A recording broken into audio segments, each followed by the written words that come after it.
Hello बच्चों, let's read the question. It says that biodiversity loss occurs due to जो biodiversity loss होता है वो किस वजह से होता है. ऑप्शंस है हमारे पास habitat loss and fragmentation, co-extinction, over exploitation या फिर alien species invasion. तो क्वेश्चन में हमारा की कॉन्सेप्ट क्या हो गया? की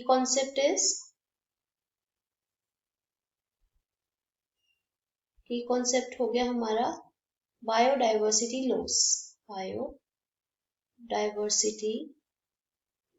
लॉस. बायोडाइवर्सिटी लॉस क्या होता है हमारे पास? जो हमारे एनवायरमेंट में या फिर हम कहें जो हमारे प्लांट्स और एनिमल स्पीशीज होते हैं वो स्पीशीज का धीरे धीरे खत्म होना फ्रॉम द एनवायरमेंट, उसे हम क्या बोलेंगे? Biodiversity loss. तो बायोडाइवर्सिटी लॉस हमारा किस किस वजह से हो सकता है? सबसे फर्स्ट रीजन जो होता है बायोडाइवर्सिटी लॉस का, it is habitat loss. Habitat loss. Habitat loss में क्या होता है? इन द हैबिटेट जो हम ह्यूमन बींग्स होते हैं, human beings in are need to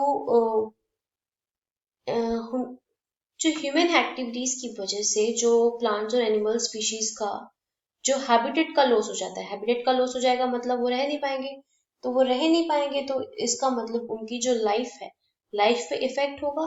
तो इसकी वजह से स्पीशीज धीरे धीरे एक्सटेंड होते जाएंगे. तो उसमें क्या होगा? हमारा बायोडाइवर्सिटी का लॉस हो सकता है.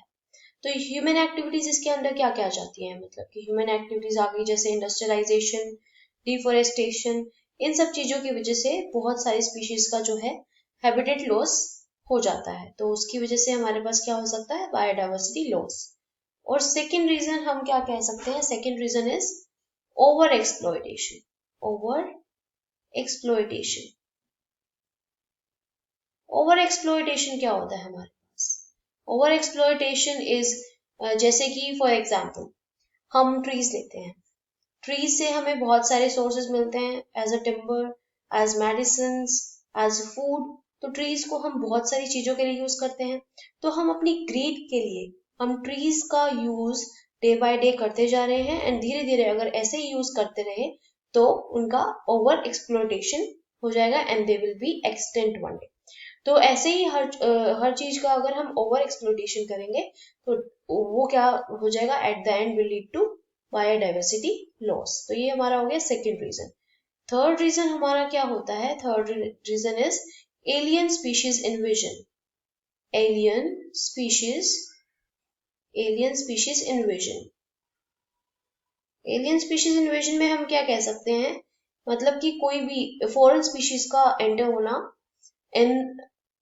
इन द प्लेस जहां पे कोई और स्पीशीज ऑलरेडी प्रेजेंट है और वो दोनों स्पीशीज एक ही फूड सोर्स पे डिपेंड है.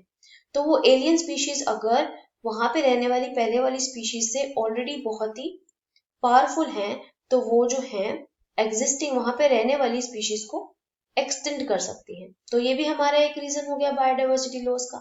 लास्ट हमारा क्या हो गया? को एक्सटिंक्शन. को एक्सटिंक्शन क्या होता है? को एक्सटिंक्शन होता है हमारे पास जैसे कि फॉर सपोज हम एग्जाम्पल लेते हैं कि ग्रास हमने एग्जाम्पल लिया. अगर फॉर सपोज लैंड से ग्रास खत्म हो गई, ग्रास एक्सटेंट हो गई, तो ग्रास को जो कंज्यूम करते हैं वो स्पीशीज, फॉर एग्जाम्पल अगर हम ले लें इट्स